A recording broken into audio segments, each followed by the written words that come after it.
In the twilight's gentle glow, where the winds of mercy blow, every heart begins to sing. Shalom buat kita semuanya. Selamat hari Minggu, Tuhan Yesus memberkati. Tidak lama lagi, 2 minggu lagi kita akan memperingati pengorbanan Tuhan Yesus bagi umat manusia, bagi seluruh dunia ini, karena dunia ini sudah rusak, karena dunia ini sudah dipastikan akan menuju kepada kebinasaan. Dalam beberapa hari atau seminggu yang lalu kita melihat peristiwa bagaimana terjadinya gempa bumi 7,7 skala Richter di Myanmar dan Thailand. Bapak Ibu mungkin yang melihat videonya itu ngeri-ngeri sedap ya. Kebayang, saya lihat video yang orang lagi berenang di atas, berarti itu kan tingkat yang paling tinggi, karena nggak mungkin kolam renang itu di tengah-tengah, itu paling tinggi. Dan saya berpikir begini, apa yang ada di benaknya pada waktu itu gempa terjadi mengguncang gedung pencakar langit yang sekian lantai itu. Dan mungkin kalau saya ada di posisi itu hanya ada satu, tamat riwayat. Mau turun, keadaan juga sudah begini, dan mungkin sudah pasrah kepada keadaan, entah itu dia mau selamat atau tidak. Hari-hari ini bukan semakin baik, tapi di balik semua kejadian yang ada, kita perlu belajar melihat ke dalam diri kita. Kalau itu terjadi, mungkin kita tidak tinggal di apartemen, kita tidak tinggal di rumah yang 10 lantai, tetapi apapun bentuk rumah itu, kalau Tuhan sudah menggoncangnya, maka semua itu bisa tidak ada artinya lagi. Saudara, orang membeli apartemen, saya pikir dengan perjuangan yang luar biasa. Tapi pada akhirnya apa yang dikumpulkan itu tidak bisa dipertahankan. Semua itu akan rubuh. Apa yang ada di genggaman kita saat ini itu bukan milik kita. Kesehatan kita itu semua pinjaman dari Tuhan. Nafas hidup ini pun pinjaman dari Tuhan. Dan biarlah kita mengisinya dengan hal-hal yang rohani. Kita sudah tidak bisa lagi berkata kumaha engke, tapi mungkin kita mulai berpikir justru sebaliknya, bagaimana nanti hidup saya. Pagi hari ini kita mau dengar firman Tuhan. Saya memberikan tema yaitu hati yang tidak terlihat. 1 Samuel 16 ayat 7b. Bukan yang dilihat manusia, yang dilihat Allah. Manusia melihat apa yang di depan mata, tetapi Tuhan melihat hati. Bapak Ibu serta saudara, pernahkah kita melihat sesuatu yang tampak baik di luar, tetapi ternyata isinya atau di dalamnya itu buruk? Misalnya buah yang indah yang kita lihat harum, ya, buah yang kelihatan banget harumnya itu durian, quinnie, mangga quinnie gitu, tajam sekali. Tapi harumnya itu belum tentu menjamin isinya. Apakah seharum baunya setelah dikupas? Tetapi Tuhan tidak terpesona terhadap penampilan luar kita. kalau kita datang sama Tuhan, melainkan oleh keadaan hati kita yang sejati di hadapannya. Bagaimana Tuhan menilai kita bukan dari apa yang terlihat oleh manusia, tetapi dari hati yang tersembunyi. Saya bisa tahu warna baju Bapak Ibu serta saudara, sebaliknya Bapak Ibu bisa lihat, oh iya, Bu Ami pakai warna putih sama biru, karena langsung terlihat oleh kita. Tapi hati saya nggak bisa melihat isi hati Bapak Ibu, sebaliknya seperti itu.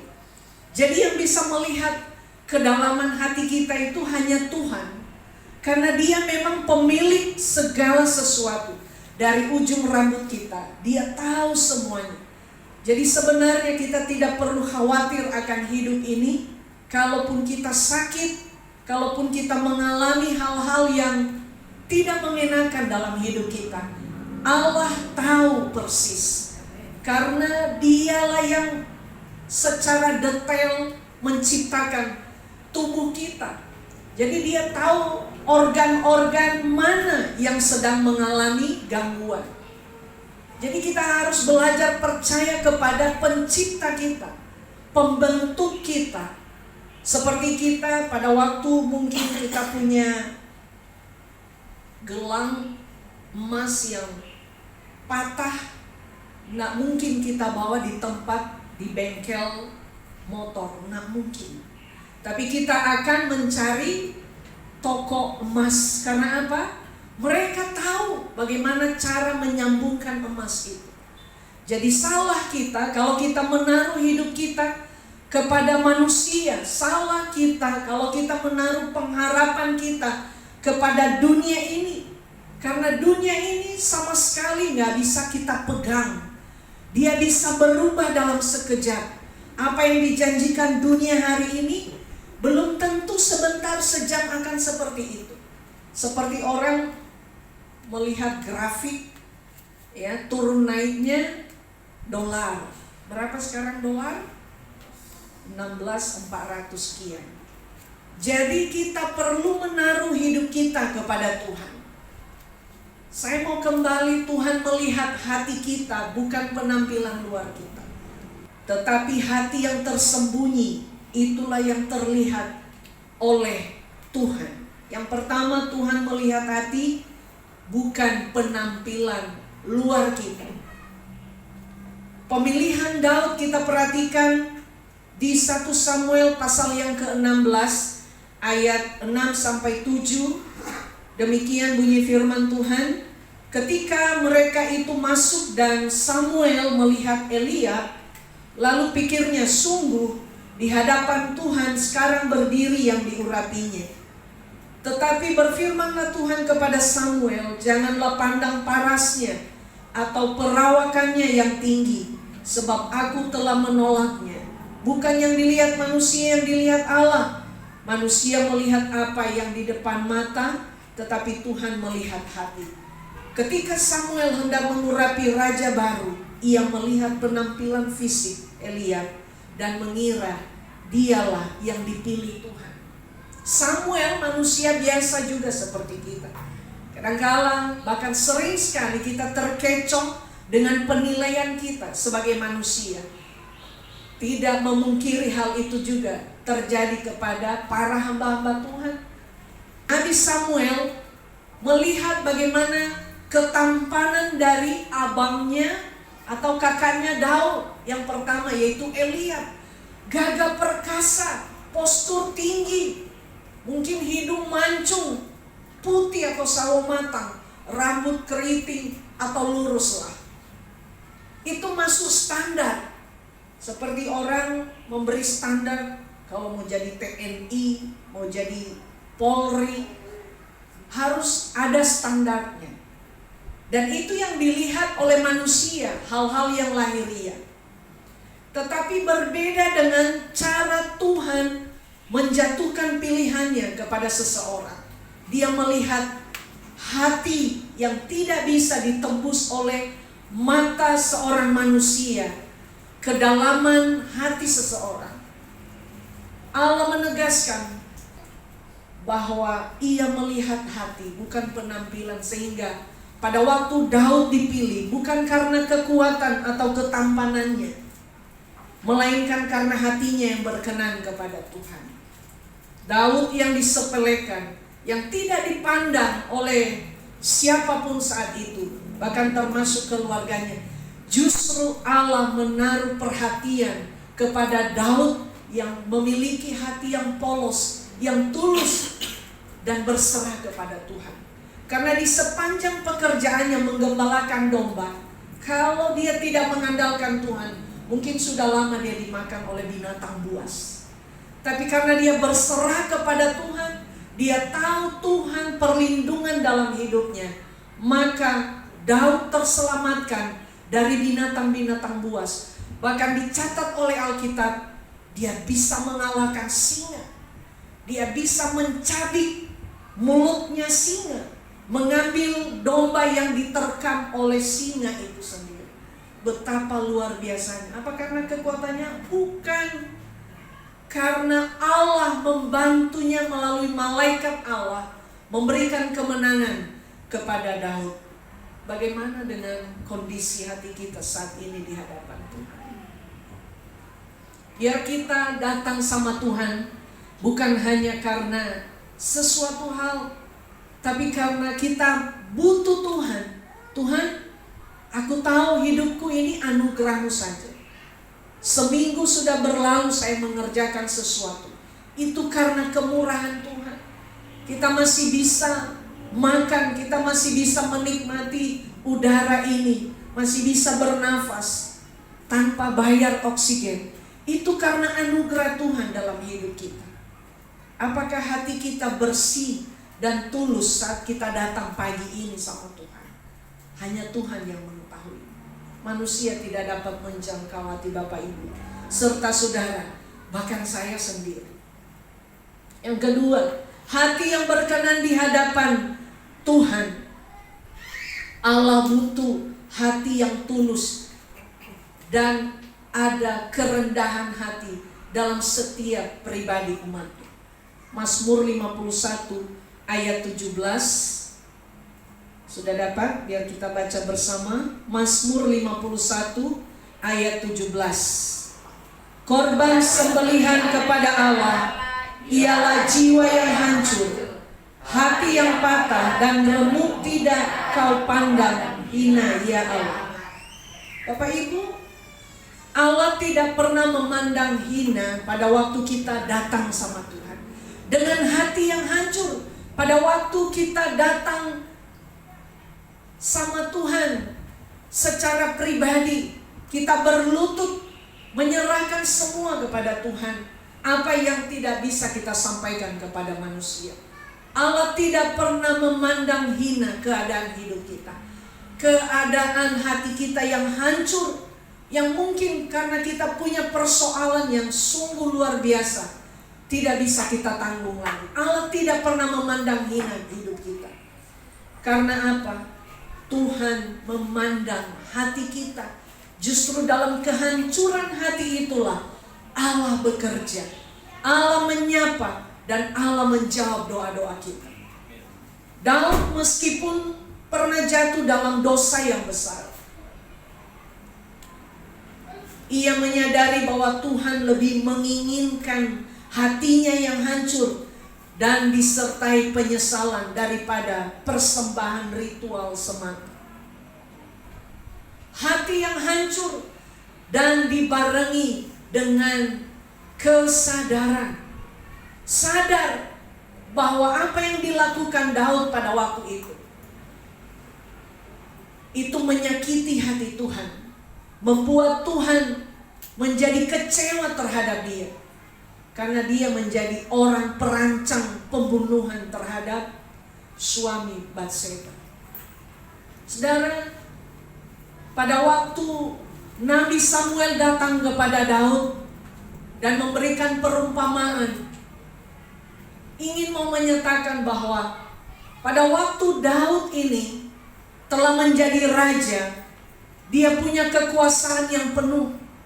Dia mau perempuan manapun itu bisa.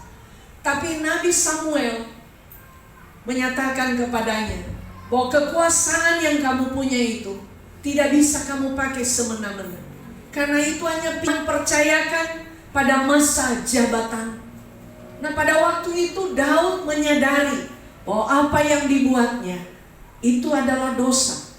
Dan dia mengaku dosa sama Tuhan. Dia katakan semua apa yang dia telah rancang dalam pikirannya, kejahatannya. Dan dari semua pengakuan dia, ada konsekuensi yang terjadi. Dia merelakan anak yang dikandung oleh Batseba itu harus mati. Karena itu konsekuensi. Pada waktu seseorang menyadari dosanya, Allah tidak mau dosa itu bertumbuh, tapi Allah mau dosa itu dimatikan. Hasil dosa, hasil persinahannya dengan perempuan yang bukan istrinya, bahkan istri orang lain, Allah tidak ingin itu hidup terus-menerus. Karena itu buah dari sebuah kesalahan, buah dari sebuah dosa. Dan Allah tidak mau dosa itu bertumbuh. Allah ingin menggantikan itu dengan hal yang terbaik. Kita perhatikan, setelah anak itu mati, maka lahirlah Salomo. Allah pakai Salomo secara luar biasa. Tapi Allah membereskan dulu dosa itu. Tuhan mau matikan, menghentikan generasi dosa itu, dan memunculkan generasi benih ilahi yang diberkati oleh Tuhan. Bapak Ibu, Tuhan tidak mencari kesempurnaan manusia. Siapakah manusia yang sempurna di dunia ini? Ada? Nggak ada. Tapi hati yang mau mengakui kesalahan dan mau bertobat, itu yang Tuhan cari. Allah sedang mencari. Maukah kita bertobat? Maukah kita mengakui kesalahan kita? Keengganan kita untuk mengaku kesalahan kita yang membuat kita nggak bisa melihat karya Tuhan dalam hidup ini. Keleluasaan kita kepada Tuhan terbatas oleh dosa yang menghalangi kita. Yang kedua, Tuhan melihat hati yang mengasihi Tuhan. Mengasihi Tuhan, bahkan dalam Matius pasal yang ke-22 ayat 37 berkata, jawab Yesus kepadanya, kasihilah Tuhan Allahmu dengan segenap hatimu dan dengan segenap jiwamu dan dengan segenap akal budimu. Allah tahu hatinya. Allah tahu apa yang ada di pikirannya.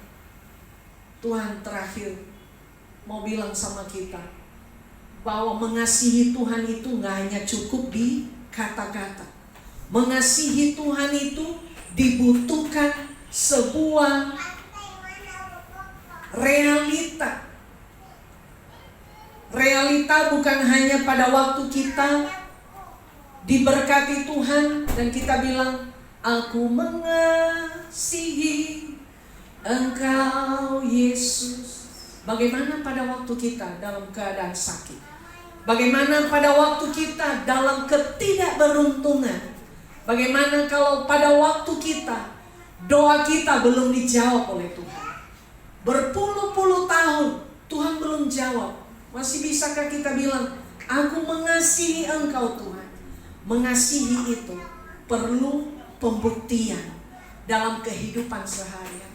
Tidak goyah sekalipun banyak tantangan. Tidak tergoncangkan sekalipun doa kita tidak dijawab oleh Tuhan.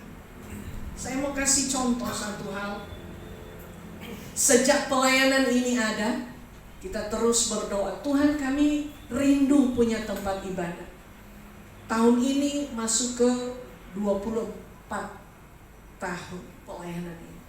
Apakah Tuhan tidak ada di dalam pelayanan ini hanya karena kita belum punya tempat ibadah? Terlalu naif kalau kita bilang, jangan-jangan Tuhan tidak berkenan kepada pelayanan ini. Jangan-jangan Tuhan tidak peduli terhadap pelayanan ini. Kalau saya pribadi, Nggak peduli saya mau ada tempat ibadah, mau tidak ada, mau dijawab Tuhan atau tidak. Yang terpenting saya mau melayani Tuhan. Walaupun terkadang kita merasa, kok gini ya, kok gini ya, kok gini ya. Tapi Tuhan tahu. Karena Tuhan aja pada waktu dia datang ke dalam dunia, Alkitab catat, meletakkan kepalanya saja nggak ada. Bahkan kuburan Tuhan Yesus aja bukan milik pribadi, pinjaman. Masa kita mau melebihi daripada Yesus?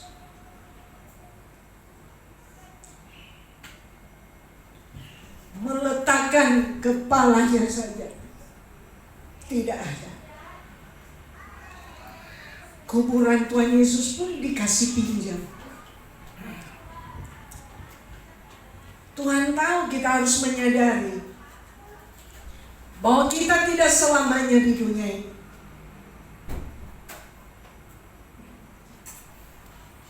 Kita tidak perlu berkecil hati. Bapak Ibu mungkin yang belum punya rumah,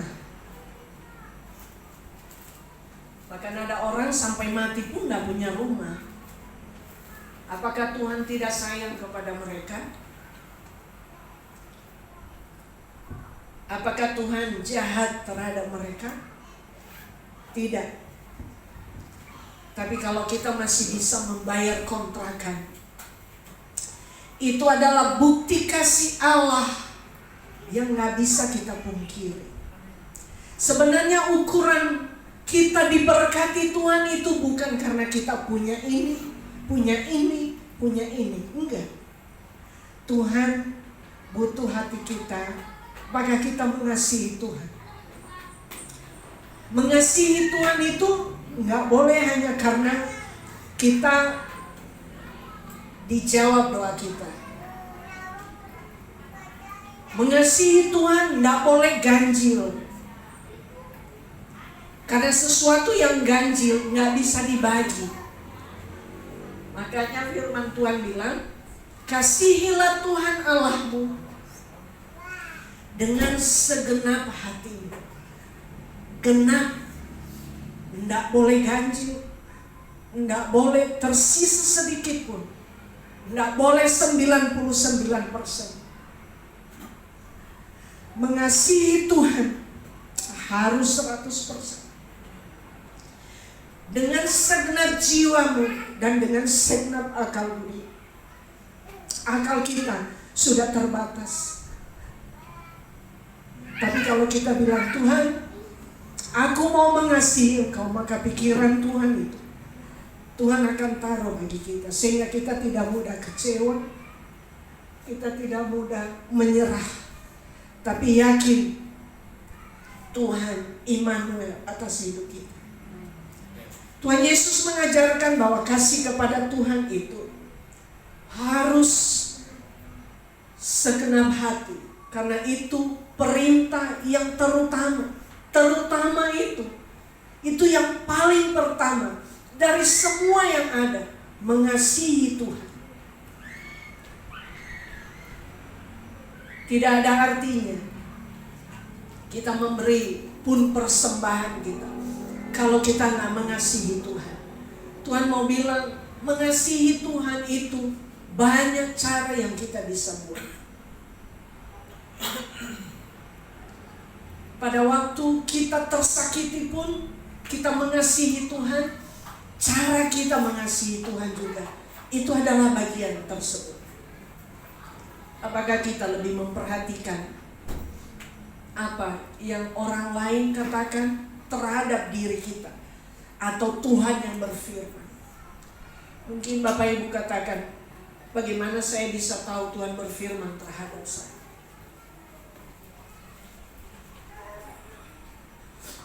Tuhan berfirman bagi kita setiap kali kita baca Alkitab. Di sanalah kekuatan kita ada. Di sanalah ada pengharapan kita muncul kembali. Pada waktu kita membaca peristiwa-peristiwa, bagaimana mereka yang mengalami kesusahan, tapi Allah melakukan mujizat-Nya. Di sana pengharapan kita muncul kembali. Yang ketiga, Bapak Ibu, Tuhan melihat mempersiapkan hati yang benar di hadapan Tuhan. Artinya mempersiapkan hati kita. Saya mau kasih contoh sebelum kita tadi datang sama Tuhan di sini. Kita mengintrospeksi diri kita dan katakan, Tuhan, seperti Daud berkata di Mazmur 139 ayat 23 sampai 24, dia katakan, selidikilah aku, ya Allah, dan kenallah hatiku. Ujilah aku, kenallah pikiran-pikiranku. Lihatlah, apakah jalanku serong, dan tuntunlah aku di jalan yang kekal. Kita perlu menyelidiki hidup kita sama Tuhan. Apakah kita ada di jalan-jalan yang Tuhan sudah tetapkan, atau kita mulai serong kepada Tuhan? Kita tidak lagi meminta Tuhan menuntun hidup kita. Kita tidak lagi mengandalkan Tuhan dalam hidup kita. Kita melakukan semua aktivitas kita tanpa melibatkan Tuhan, tanpa udahlah, nggak usah doa, Tuhan tahu lah isi hati saya. Itu adalah sebuah penyimpangan hati kepada Tuhan. Mari kita periksa diri kita. Tuhan, iya Tuhan, aku sudah menyimpang dari jalan-jalan. Aku sudah mulai ke kanan Tuhan. Aku sudah mulai ke kiri Tuhan. Aku tidak lurus lagi seperti apa yang Engkau perintahkan kepadaku. Tolong saya supaya saya kembali ke jalan yang Tuhan sudah tetapkan dalam hidup saya.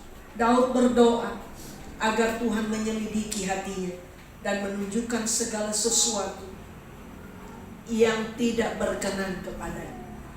Hanya Tuhan yang bisa menunjukkan kesalahan-kesalahan kita melalui firman Tuhan, melalui Alkitab yang kita baca. Karena Alkitab adalah sebuah cerminan dalam hidup kita. Pada waktu kita membaca, dari sanalah kita tahu, oh iya, saya salah. Oh iya, karena apa? Dia menyorot kehidupan kita. Dia memperlihatkan. Firman Tuhan itu pelita seperti senter. Dia memperlihatkan. Senter kalau kita pakai di keadaan gelap, dia menunjukkan barang yang hilang itu. Firman Allah akan menunjukkan dosa kita saat kita mempergunakan. Setiap orang perlu mengintrospeksi diri, mengintrospeksi hati, dan meminta Tuhan menyingkapkan hal-hal yang tersembunyi bagi dunia ini, supaya Tuhan memperbaikinya dan kita menjadi orang-orang yang berkenan kepada Tuhan. Yang kedua, menyucikan hati kita. Yakobus 4 ayat 8 berkata, mendekatlah kepada Allah dan Ia akan mendekat kepadamu. Tahirkanlah tanganmu, hai kamu orang-orang berdosa, dan sucikanlah hatimu, hai kamu yang mendua hati. Mari kita selalu mendekat kepada Tuhan. Mari kita selalu mentahirkan, menyucikan hidup kita, dosa kita di hadapan Tuhan, melalui persekutuan kita kepada Tuhan. Sebentar kita akan menyatukan tubuh kita kepada Tuhan melalui perjamuan kudus. Jangan sampai kita mendua hati. Kita percaya kepada hal-hal yang bukan Allah, tapi kita juga percaya kepada Allah. Mendekat kepada Tuhan berarti juga kita menyucikan hati kita dari segala yang tidak berkenan kepadanya. Mari kita yang ketiga, kita mengejar ketulusan dan kemurnian hati kepada Tuhan. Karena Allah melihat ketulusan dan kemurnian hati kita di hadapan-Mu. Matius 5 ayat 8 berkata, berbahagialah orang yang suci hatinya, karena mereka akan melihat Allah. Berbahagialah mereka yang suci hatinya. Suci hatinya artinya perlu kita membereskan dosa-dosa lama kita tinggalkan, supaya hidup kita terlihat suci di hadapan Tuhan. Allah akan menyucikan segala dosa kita pada waktu kita datang dan mengaku kepada Tuhan. Mari kita berhenti mengutamakan hal-hal yang lahiriah kita, penampilan luar kita, tapi kita mulai memperbaiki hati kita kepada Tuhan, supaya Tuhan berkenan atas kita.